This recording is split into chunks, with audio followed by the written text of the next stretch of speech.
Sometimes we want to save space, especially wide space, where here there's a sales column, price column, cost column, and these headers are actually sort of the widest data. If we align them center and then select these columns, we can double click and we can see, okay, they're relatively small, but we could even make this a bit smaller if we tilt the headers.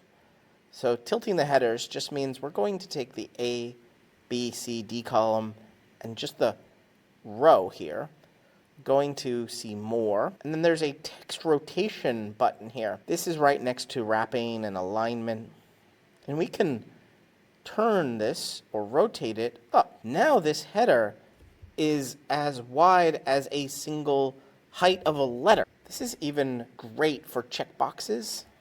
So we can insert some checkboxes here, and you can see that it is the width as pretty much just as big as the checkbox itself. If you want to, you can also rotate the text the other way, 180-degree difference, down. There's down. And then there's also stack vertically, which is a little weird, but maybe in some situations very useful.